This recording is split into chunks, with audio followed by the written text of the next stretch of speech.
Health insurance இது ஒரு கரெக்டான இடத்துல, அதாவது ஒரு கரெக்டான கம்பெனியில் எடுக்கல அப்படின்னா என்ன இஷ்யூ ஆச்சு அப்படிங்கிறத இந்த வீடியோவில் பார்க்க போகிறோம்.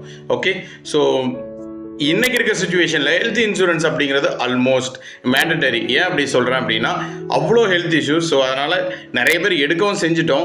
பட் அதை எடுக்கிறது கரெக்டான ஒரு கம்பெனியில் எடுக்கணும், கரெக்டான இன்சூரன்ஸ் கம்பெனியில் எடுக்கணும் அப்படிங்கிறது நிறைய இன்சிடென்ட்ஸ் நம்மளுக்கு திரும்ப திரும்ப வலியுறுத்துது. அப்படி ஒன்று தான் தூத்துக்குடி மாவட்டத்தில் நடந்த ஒரு இன்சிடென்ட். ஓகே, ஸோ எழிலரசி அப்படிங்கிறவங்க ஒரு 62 வயது பெண்மணி. ஓகே, அவங்க ஃபேமிலிக்கே ஒரு ஹெல்த் இன்சூரன்ஸ் எடுத்திருந்தாங்க. அவங்க ஹஸ்பண்டுக்கு கார்டியக் அரெஸ்ட். ஸோ அதனால் ட்ரீட்மெண்ட் பார்த்தாச்சு. ட்ரீட்மெண்ட் பார்த்துட்டு ஃபைனலாக அந்த பில்ஸை வச்சு கிளைம் பண்ணியிருக்காங்க. ஓகே, ஸோ கிளைம் பண்ணதுக்கப்புறம் அந்த பர்டிகுலர் இன்சூரன்ஸ் கம்பெனி எந்த ரீசனும் சொல்லாமல் கிளைமை ரிஜெக்ட் பண்ணியிருக்காங்க. ப்ராப்பர் ரீசன் கிடையாது. திரும்ப இவங்க ரீச் அவுட் பண்ணியிருக்கிறாங்க. எகெயின் எந்த ரீசனும் சொல்லலை, அதாவது ப்ராப்பராக வேலிட் ரீசன் கிடையாது. பாலிசியே கேன்சல் பண்ணியிருக்கிறாங்க.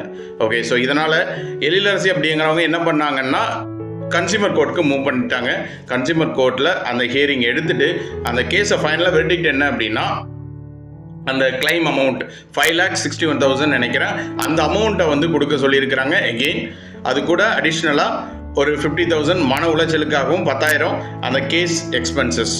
ஓகே, ஸோ இவ்வளவும் நடந்திருக்கு. ஃபைன். ஸோ இதுலேருந்து நம்ம என்ன தெரிஞ்சுக்கணும் அப்படின்னா கரெக்டான ஒரு கம்பெனியை செலக்ட் பண்ணணும். அவங்களோட ஹிஸ்ட்ரி, அதாவது பேக்ரவுண்ட், இதுவரை கிளைம்ஸ் எப்படி நடந்திருக்கு, ரேஷியோ என்ன இருக்குது, எல்லா விஷயங்களையும் கரெக்டாக பார்க்கணும்.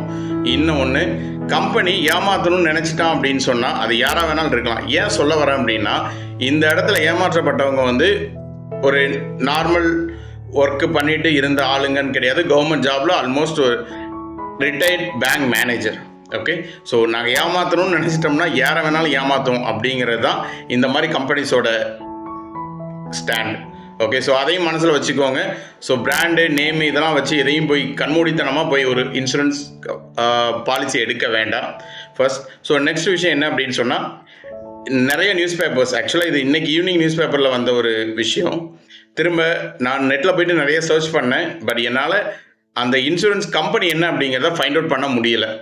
எல்லா நியூஸ்லேயும் என்ன மென்ஷன் பண்ணியிருக்காங்கன்னா ப்ரைவேட் இன்சூரன்ஸ் கம்பெனி அப்படிங்கிறத மென்ஷன் ஆகிருக்கே தவிர என்ன கம்பெனி அப்படிங்கிறது தெரியல. ஸோ இதையும் நோட் பண்ணிக்கோங்க. ஈவன் மீடியாவில் இருந்தாலும் சரி, எங்கேனாலும் சரி, நமக்கான விஷயங்களை நம்ம தான் பார்த்துக்கணும்.